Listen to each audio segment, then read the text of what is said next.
Bonsoir à tous. Alors pour ceux qui ne me connaissent pas, je m'appelle Enguerrand et je suis venu vous présenter l'initiative de primaire citoyenne Frexit. Je salue l'initiative de Martin et d'Alliance Résistance qui ont essayé d'unir justement les listes souverainistes qui prônent le Frexit, donc les deux majoritaires, UPR et les Patriotes. Alors malheureusement, c'est une initiative qui n'a pas été couronnée de succès, mais merci pour l'effort. Ça aurait été la solution idéale, effectivement. Cette solution n'ayant pas fonctionné, alors moi je le pressentais déjà depuis quelques mois, je voyais venir les choses parce que c'est déjà ce qui s'était passé dans les élections précédentes. Je suis plutôt parti sur l'idée d'organiser une primaire citoyenne des listes Frexit, de manière à ce que le peuple choisisse la liste pour laquelle voter, c'est-à-dire au cours de cette primaire, enfin, la liste qui arrivera en tête à cette primaire, c'est celle vers laquelle nous allons diriger nos votes pour lui faire passer les 5%. Parce que c'est ça l'enjeu. Si on fait 4,9%, c'est zéro, ça vaut rien. Si on fait 5%, à ce moment-là, on peut envoyer des députés qui pourront nous informer. Encore une fois, ça ne va pas changer notre quotidien immédiat, mais au moins on aura au sein du Parlement européen des personnes qui pourront déjà analyser un peu plus précisément ce que fait la Commission, nous informer et, si possible, y foutre un peu le bazar. Donc cette initiative, elle utilise, en fait, on propose un outil sur Telegram, donc c'est une application qui s'appelle un bot Telegram. Donc c'est une application conversationnelle qui va permettre à tous les Français de métropole et d'outre-mer de s'inscrire. Jusqu'au 6 juin, finalement. C'est date de clôture de la primaire. La primaire, elle aura lieu du 20 mai au 6 juin, c'est-à-dire sur 3 semaines. Pourquoi 3 semaines? Pour laisser le temps aux personnes de connaître cette initiative, de s'inscrire et de voter. Et elle démarre le 20 mai parce qu'on aura, on va dire, les listes définitives qui seront connues à partir, je dirais, du 18 ou 19 mai.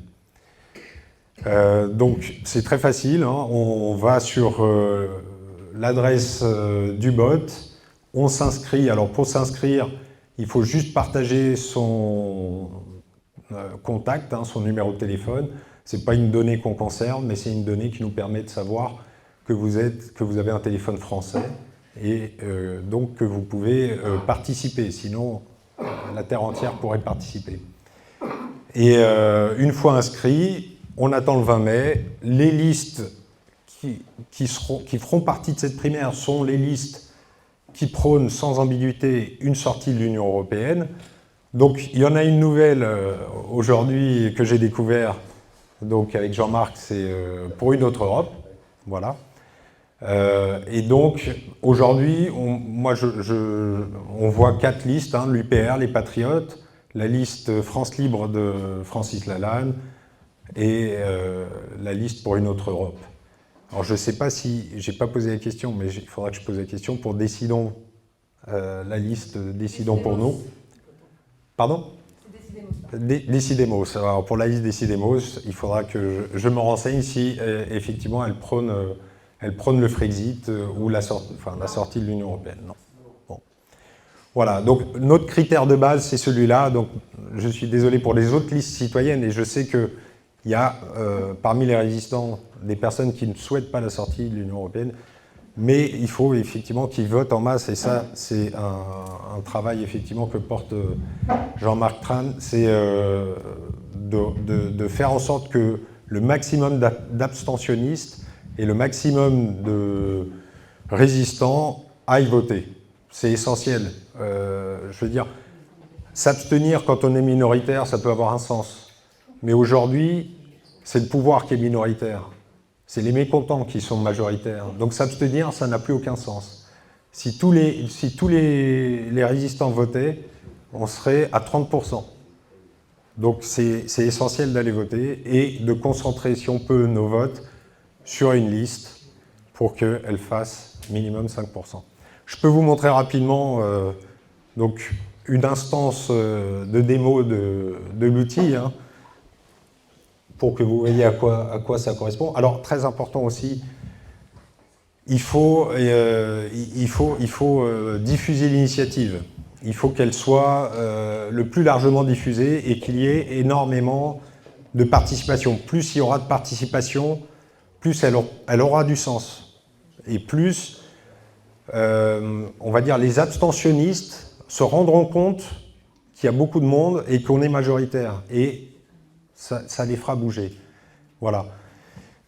Alors, on a essayé, Martin et Jean-Marc ont eu l'opportunité de s'exprimer sur des médias résistants comme François et Géopolitique Profonde, je crois. Et c'est vrai que ça serait très intéressant que cette initiative puisse passer sur ces médias-là. On verra s'il y a des possibilités.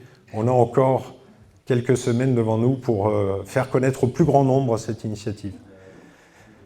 Donc voilà, alors là je suis sur la page Telegram, ma page Telegram, donc c'est une instance de test, hein, donc on a les modalités quand on... Alors les bots Telegram, ça fonctionne par commande, hein, c'est assez simple. On a un petit menu à gauche ici qui nous permet d'afficher l'ensemble des commandes. Donc on a une charte. Donc la charte, je vais vous l'afficher, je vais vous la lire très rapidement. Donc, quand on...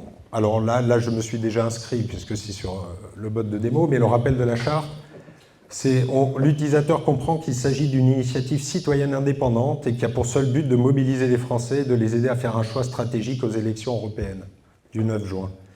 L'utilisateur s'engage à voter aux élections européennes du 9 juin pour la liste Frexit ayant reçu le plus de voix à la clôture de cette primaire. L'utilisateur accepte les modalités de cette primaire citoyenne, donc avec une ouverture au vote, donc ça sera le 20 mai, là on est en test, donc c'est pour ça que c'est le 9, mais ça sera le 20 mai, clôture le 6 juin, et particularité, on peut modifier son vote 2 fois, et les résultats sont consultables en temps réel. On a un site où on peut voir en temps réel les résultats s'afficher, tout le long de la primaire jusqu'à la clôture. Donc ça, c'est la charte qu'on demande aux utilisateurs de se conformer au moment où ils vont s'inscrire à la primaire. Alors bien entendu, il s'agit d'une charte éthique et morale. Voilà, il n'y a pas d'obligation derrière, mais on a confiance dans les résistants. Ils ont des valeurs, comme disait Madame, les résistants, et donc on leur fait confiance. Et donc, lorsqu'on est sur l'outil, on peut voir les résultats.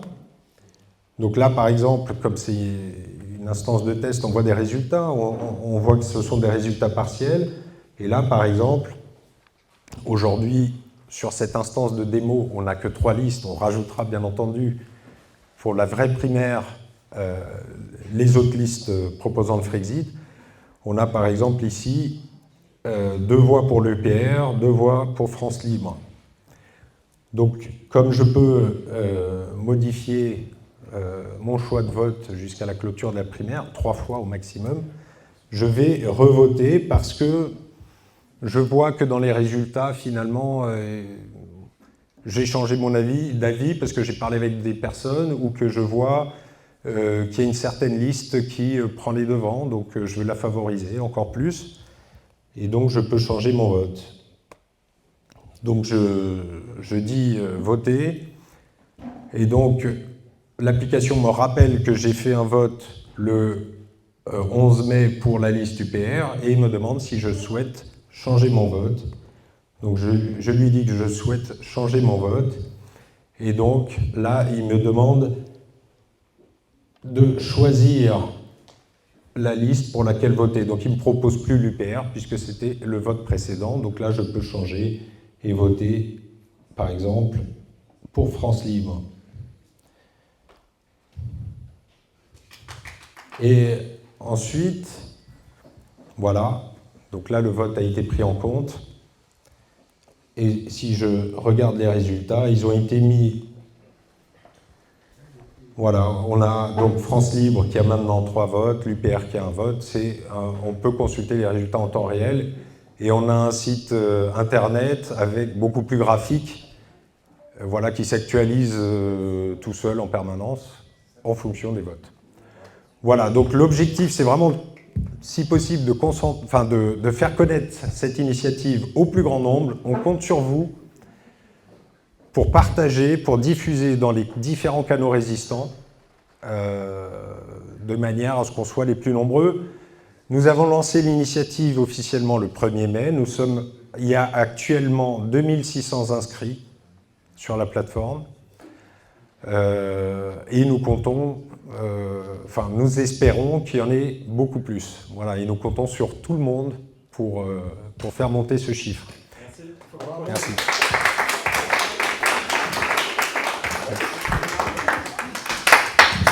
C'était juste pour dire, je pense que c'est indispensable que vous passiez dans les médias.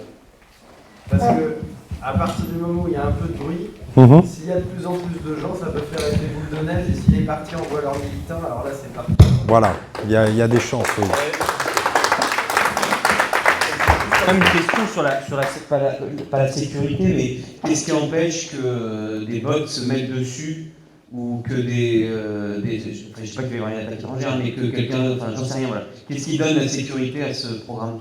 Alors, c'est l'inscription, c'est au moment de l'inscription où l'utilisateur doit partager son numéro de téléphone. C'est-à-dire que Telegram, un compte Telegram égale un téléphone.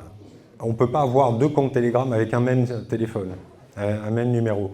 Donc, au moment de l'inscription, on partage le téléphone qui n'est pas conservé dans nos bases de données. On ne conserve pas les données, c'est-à-dire qu'on utilise le numéro de téléphone reçu au moment de l'inscription pour vérifier l'indicatif international, pour vérifier qu'il s'agit soit un plus 33 ou un plus 259, parce qu'il y a des indicatifs internationaux différents pour tout ce qui est outre-mer.